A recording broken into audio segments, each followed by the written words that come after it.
All right, everyone. So this week we are discussing and education. Also, we have about a 10-minute discussion on this. So religions come in forms such as a large church, and I believe that picture on the screen is of a church here in Houston, from one of the biggest mega churches in the world. So much so, and I grew up about 10 minutes away, and I've been to this many times. But Lakewood, Pastor John Osteen started in barn, and they about 20 years ago, after John Osteen died in Bill Secret Ministry, they moved into what is now known as their church building, which is the form. So the same building where Rockets won several world championships now is the home of the faith church. And so when we got there's a lot of different thoughts. Religion is it a guiding principle in life, support system, social structure? More, some people say I'm more spiritual than religious, and some people say they don't think about spirituality, religion, but religion affects us all, regardless of we're not fade in it. I was fortunate in my travels a few years of the Holy Land, as it's called, Israel and Jordan and Lebanon. So religion is a system of beliefs, values, practices. A religious experience, conviction or sensation to the divine, beliefs or specific ideas that members of a particular faction hold to be true, and rituals or behaviors or practices that are required or expected of the members of a particular group. From a historical perspective, so when you think about all of the different types of religion in the world, there's several of them that are, in line or have similar teachings, similar beliefs. There's also those who are not participating in any religion or continue to be worldly or secular, and secularization is diminishing the religious influence on the state. People live a different, life and religion. Actually, the number of people in the United States who go to church services has been years. From a functional perspective, religion provides interspiritual mysteries, offers emotional comfort, and creates a place for social interaction and social control. There are a lot of different, ways to look at religion. There are, different thoughts and beliefs about places, people, places, and things that may be, sacred. And if those places or things, people, places, or things are, not honored, then that is considered to be sacrilegious. So, physically, religion meets many important needs for people. From the conflict perspective, conflict theorists view religion as an institution that helps maintain patterns of social inequality. The critical way religions promote the idea to be satisfied with existing circumstances because they are divinely ordained. And they also point out that there is a power in the religion, often able to dictate practices, rituals, and beliefs.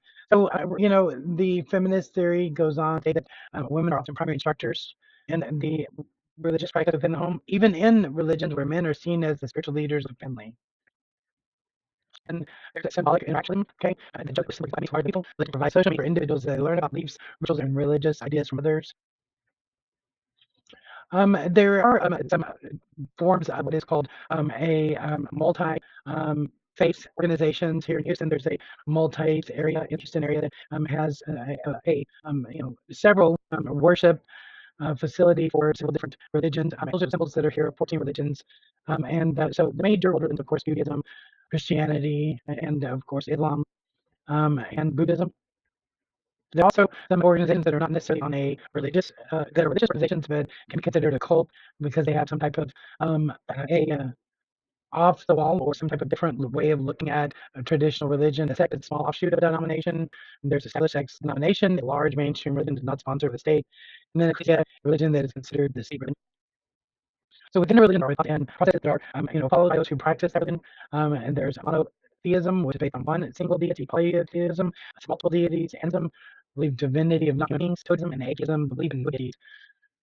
And there's also how much you claim by Mennonites as a cult, a secular denomination.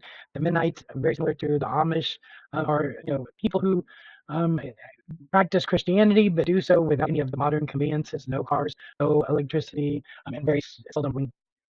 The oldest in the world, Hinduism, originated on the Indus River Valley, 45 years ago, Buddhism. Okay, and then after that, we have a bit more in meditation. Confucianism, Confucius, also known as Confucius, lives in the 6th and 5th century BCE. It's more of a philosophy, a social system than religion, just because it's thought and meanings that you can apply in life. Or as Confucius once say, Taoism, Judaism, Islam, and there's a of the Muslim practice and burning to Mecca. Christianity. So every religion has their own different ceremonies or sermons that bring infants into the faith. And baptism exists for Christians, and then the bar mitzvah or bar mitzvah for Judaism. And many couples cement their relationship through religious ceremonies. The mega church, as we talked about earlier, is a church or longer a large congregation with more than 2,000 people. Here's some situations you can know of these organizations that are religious. Sorry about that. And then I'll put it for this week's slides. We're right at 10-minute mark, and so I hope that this review of the information has been helpful to you, and I will see you in the next lecture.